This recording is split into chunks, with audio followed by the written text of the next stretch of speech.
Baik, pada saat ini kami dari kelompok 3 dari kelas D akan mempresentasikan materi kami tentang cost effectiveness analisis chloramphenicol dan ceftriaxone untuk pengobatan demam tifoid pada pasien dewasa di Rumah Sakit Sangla, Denpasar. Next. Berikut merupakan anggota kelompok kami. Next. Kita masuk pada pendahuluan. Jadi kasus dalam demam tifoid dari tahun ke tahun menunjukkan kecenderungan peningkatan yang berdasarkan penelitian kasus di rumah sakit di Indonesia, dengan rata-rata kesakitan penduduk dan kematian sekitar 0,5-5%. Penyakit terbanyak kedua pada pasien rawat inap di rumah sakit di Indonesia adalah demam tifoid dengan jumlah kasus 81.116 atau 33,15%. Pemberian antibiotik pada pengobatan demam tifoid diperlukan. Chloramphenicol tergolong antibiotik yang masih diberikan hingga sekarang pada kasus demam tifoid, khususnya di negara berkembang termasuk di Indonesia. Chloramphenicol menurut WHO dimasukkan sebagai obat alternatif atau lini kedua karena lini pertamanya adalah fluoroquinolone khususnya pada demam tifoid dewasa. Namun demikian, hingga saat ini masih banyak kasus demam tifoid di rumah sakit yang menggunakan chloramphenicol sebagai pilihan pertama. Penelitian yang dilakukan di RSUP Sangla Denpasar diperoleh data terkait dengan jumlah antibiotik yang paling banyak digunakan, yaitu antibiotik tunggal sebanyak 66,1%, dan antibiotik tunggal yang paling banyak digunakan tersebut adalah chloramphenicol sebesar 29,3%. Next.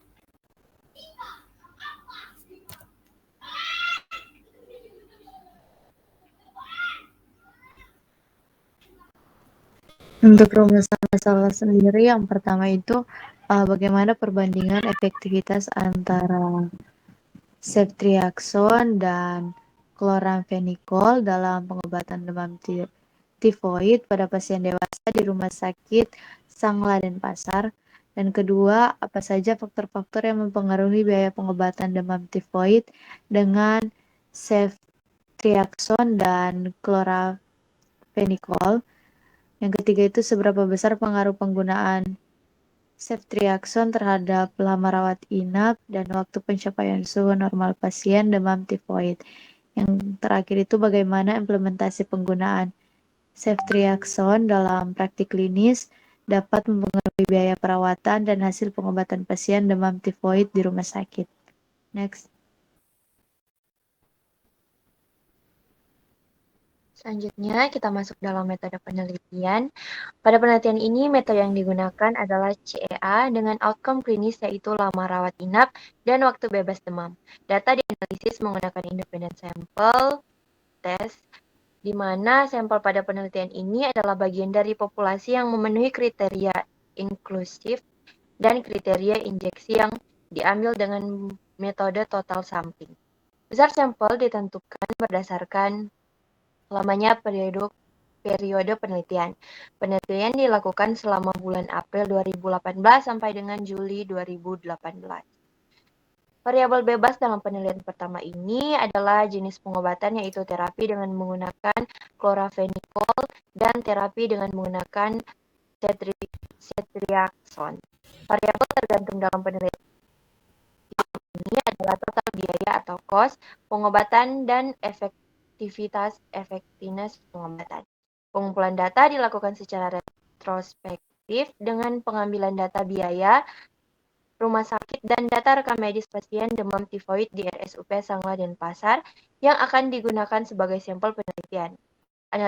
Analisis data yaitu dengan membandingkan biaya medis langsung dengan efektivitas pengobatan antara setiap kelompok atau kelompok chloramphenicol dan kelompok ceftriaxone, sehingga nantinya diperoleh pengobatan yang cost efektif dengan metode average cost effectiveness ratio atau ACER. Next.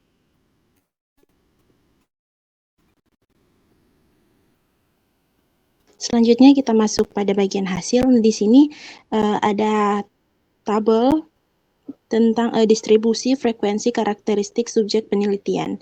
Nah, karakteristik dasar subjek penelitian dikelompokkan berdasarkan jenis kelamin, usia, tingkat pendidikan, pekerjaan, sistem pembiayaan, dan riwayat penyakit. Nah, berdasarkan hasil penelitian, jumlah subjek laki-laki yaitu 25 pasien lebih rendah dibandingkan dengan perempuan 34 pasien.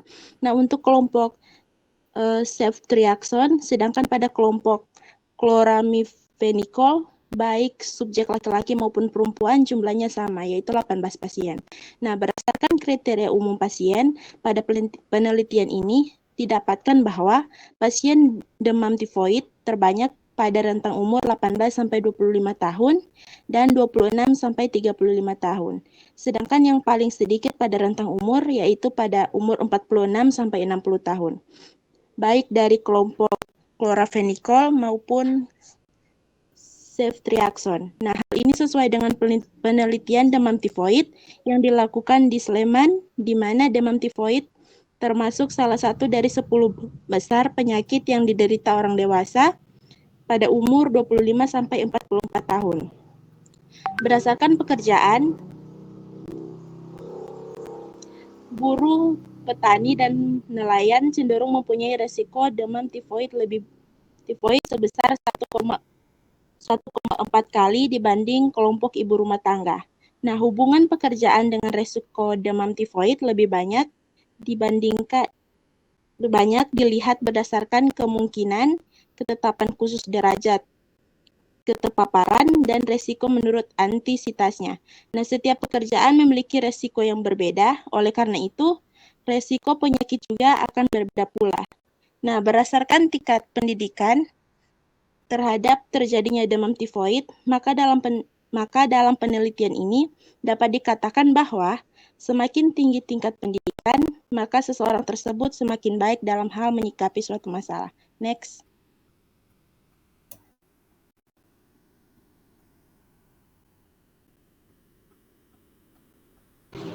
Baik, selanjutnya untuk total biaya yang digunakan atau direct medical cost.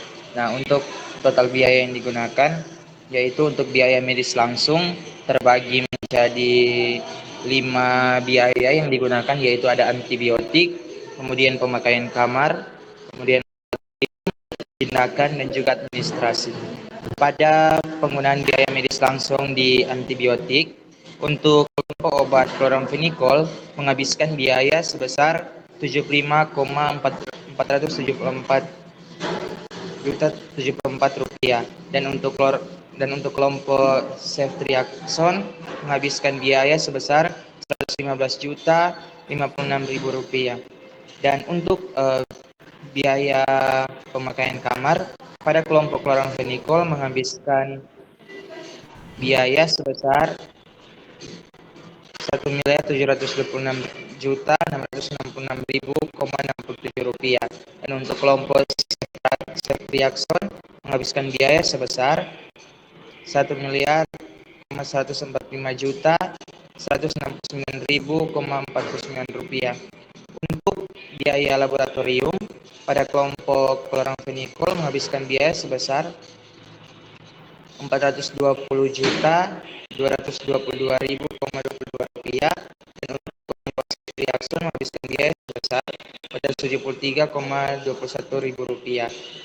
Dan untuk tindakan menghabiskan biaya pada kelompok chloramphenicol lebih rendah dibandingkan dengan kelompok ceftriaxone, yaitu pada kelompok ceftriaxone sebesar 341,730,3 rupiah. Dan untuk administrasi sendiri pada kelompok ceftriaxone lebih besar dibandingkan dengan kelompok chloramphenicol, sehingga untuk total yang dikeluarkan bisa dilihat bahwa untuk kelompok chloramphenicol menghabiskan biaya yang lebih besar dibandingkan dengan kelompok ceftriaxone.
Baik, kita masuk dalam pembahasan. Nah, hasil penelitian menunjukkan bahwa pada kelompok yang menerima pengobatan ceftriaxone, jumlah subjek perempuan yaitu 34 orang, lebih banyak dibandingkan laki-laki yaitu 25 orang. Nah, sebaliknya pada kelompok yang menerima kloramfenikol, jumlah subjek laki-laki dan perempuan itu sama masing-masing 18 orang. Dari segi usia, mayoritas pasien demam tifoid berasal dari kelompok usia 18 sampai 25 tahun dan 26 sampai 35 tahun, sementara kelompok usia 46 sampai 60 tahun memiliki jumlah pasien yang paling sedikit, baik pada kelompok kloramfenikol maupun ceftriaxone.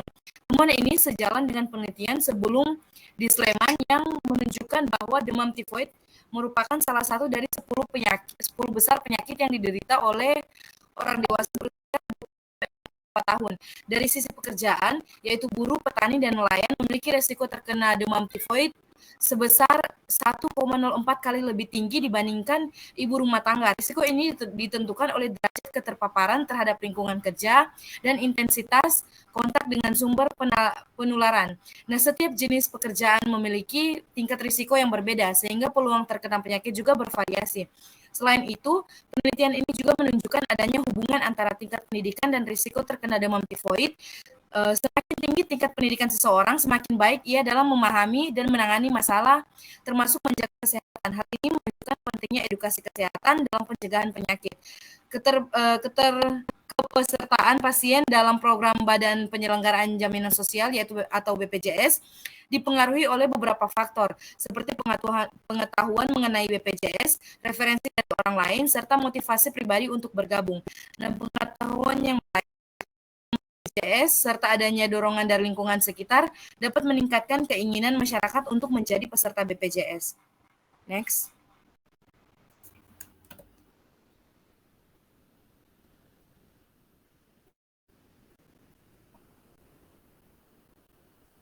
Baik, kita masuk dalam kesimpulan.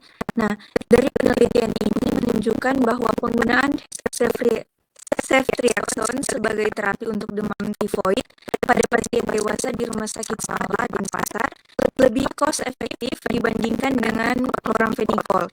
Berdasarkan analisis biaya dan efektivitas, ceftriaxone memiliki biaya yang lebih rendah dengan efektivitas yang lebih tinggi, ditunjukkan oleh rata-rata lama rawat inap yang lebih singkat, yaitu 4,27 hari, dan waktu mencapai suhu normal yang lebih cepat 42 hari dibandingkan dengan kloramfenikol yang memiliki lama rawat inap yaitu 10,22 hari dan waktu mencapai suhu normal yaitu 3,44 hari.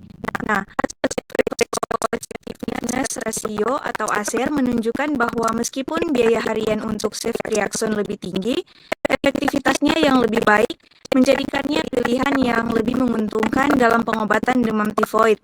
Oleh karena itu, implementasi penggunaan ceftriaxone dalam praktik klinis diharapkan dapat meningkatkan hasil pengobatan dan mengurangi biaya perawatan pasien demam tifoid di rumah sakit.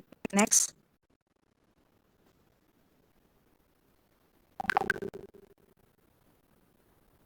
Demikianlah presentasi dari kami kelompok 3. Sekian dan terima kasih.